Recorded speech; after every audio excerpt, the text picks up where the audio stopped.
Hey guys, welcome to my YouTube channel Ohayo gozaimasu। आज हम उस एनिमे की बात करने जा रहे हैं जिसने इंडिया में तहलका मचा दिया है। जी हाँ, डीमन स्लेयर यानी किमेत्सु नो याइबा की मूवी इन्फिनिटी कैसल। जब मैंने ये मूवी थिएटर में देखी तो इसमें मेरा सबसे फेवरेट पार्ट था जेनित्सु और काइगाकू की फाइट।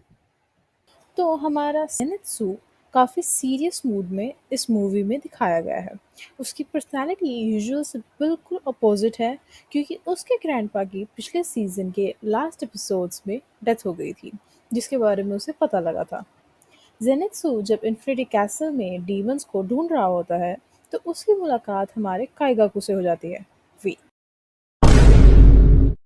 जेनित्सु और काइगाकू जब आमने-सामने आते हैं, तो काइगाकू उसे कहता है, तुम अभी भी नहीं बदले, कमजोर और मरियर ही दिखते हो।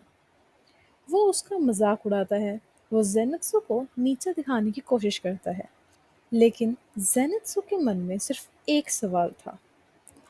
तुमने थंडर ब्रीदिंग स्टाइल को डीमन बनकर ऐसे कैसे इस्तेमाल करा? जेनित्सु फिर काइगाकू को बताता है कि उसकी वजह से ग्रैंडपा ने सुसाइड कर ली। जब उन्हें पता लगा कि उनके शिष्य ने डीमन बनने का फैसला किया है और उनकी सिखाई टेक्निक ह्यूमन काइंड के अगेंस्ट यूज करने का फैसला लिया है, तो उनसे वो बर्दाश्त नहीं हुआ और उन्होंने खुद की ही जान ले ली। कायगाकू बेशर्मी के साथ जेनित्सु को कहता है कि मुझे इस चीज से कोई फर्क नहीं पड़ता। अच्छा ही हुआ कि वो बुढ़ा मर गया। उसे वैसे भी मेरी कोई वैल्यू नहीं थी।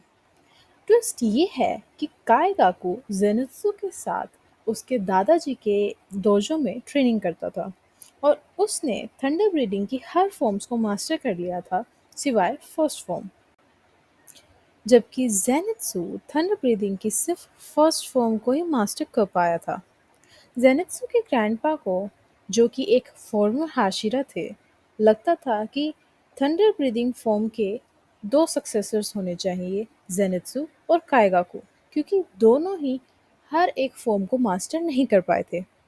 लेकिन काइगाकू को जब ये बात पता चली तो उसे बहुत गुस्सा आया। काइगाकू को लगा कि जेनित्सु के दादा ने यानी उसके मास्टर ने उसके साथ गलत किया है और वो ही इस पूरी टेक्निक का सही हिस्सेदार यानी सक्सेसर है। असल में काइगाकू को जेनित्सु से बिल्कुल नफरत थी। वो जेनित्सु को हमेशा अपने से कम समझता था और इसीलिए उसे अपने मास्टर की बात बिल्कुल भी बर्दाश्त नहीं हुई। वो एक कमज़ोर डिस्पल के साथ मिलकर सक्सेसर नहीं बनना चाहता था और इसीलिए उसने उस जगह को छोड़कर वहाँ से चले जाने का इरादा किया। और वो कायगाकू को गली का कचरा बुलाता है, जिसकी वजह से कायगाकू इंसल्ट फील करता है और उसके ऊपर हमला कर देता है।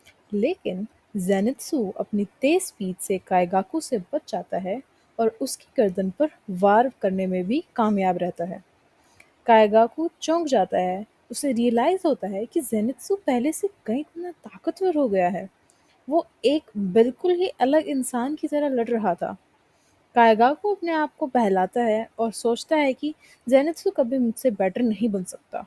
वो अभी भी एक लूजर ही है। वो गुस्से से चिल्लाता है कि मैं तुम्हें मार दूंगा। तुम और तुम्हारे ग्रैंडपा को वैसे भी जीने का कोई हक नहीं है। काइगाकू जेनित्सु पर फिर से हमला करता है। वो थंडर ब्रीदिंग की सिक्स्थ फॉर्म का यूज करता है और उससे पीछे धकेल देता है। उनके बीच में एक इंटेंस स्वॉर्ड फाइट चल जाती है। काइगाकू लगातार जेनित्सु पर हमला कर रहा होता है और साथ ही साथ उसे नीचा दिखाने के लिए उसका मजाक भी उड़ाता है। जेनित्सु उसके हमलों से खुद को डिफेंड करने की कोशिश करता है, लेकिन काइगाकू के हमले उस पर भारी पड़ रहे होते हैं। जेनित्सु थंडर ब्रीदिंग की फर्स्ट फॉर्म का यूज करता है ताकि काइगाकू पर वार कर सके, लेकिन काइगाकू उसे रोकने में सक्सेसफुल हो जाता है और उसी वक्त उस पर थंडर ब्रीदिंग की थर्ड फॉर्म से वार करता है। काइगाकू का वार लाइटनिंग स्ट्राइक की तरह तेज और जोरदार होता है, जिसकी वजह से जेनित्सु को कई चोटें आती हैं, लेकिन वो बैक डाउन नहीं करता और उस पर पलटवार करने की कोशिश करता है। काइगाकू अचानक से उस पर फिफ्थ फॉर्म यूज़ करता है जो डायरेक्टली जेनित्सु को लग जाती है। उसके शरीर में कई क्रैक्स बन जाते हैं जो धीरे धीरे बढ़ने लगते हैं। उसका शरीर टूटने लगता है, उसके मसल्स अकड़ जाते हैं, लेकिन काइगाकू फिर भी नहीं रुकता। वो शान से जेनित्सु को कहता है कि ये देख लूजर, ये होती है असली पावर। वो जेनित्सु को नीचे गिरा देता है। उसे अपने डीमन होने पर बहुत घमंड था, क्योंकि उसे लगता था अब उसके पास अल्टीमेट पावर आ गई है। जेनित्सु जिसे काइगाकू ने नीचे गिरा दिया था, अब खड़ा होने लगता है, लेकिन काइगाकू उस पर अचानक से सिक्स्थ फॉर्म से हमला करता है और उसे जिस फ्लोर पर वो दोनों थे वहां से नीचे गिरा देता है। उसे लगता है कि अब फाइनली जेनित्सु भी खत्म हो जाएगा, बिल्कुल अपने दादा की तरह। वो जोर से चिल्लाता है और कहता है कि डीमन बनने से मैं महाशक्तिशाली बन गया हूँ। मैंने थंडर ब्रीदिंग स्टाइल सरपास कर ली है। अगले सीन में हम देखते हैं कि जेनित्सु नीचे गिर रहा है। वो अपने और काएगाकू के अतीत के बारे में सोचता है। जेनित्सु को भी काएगाकू कभी पसंद नहीं था, लेकिन उसे फिर भी काएगाकू के लिए मन में इज्जत थी।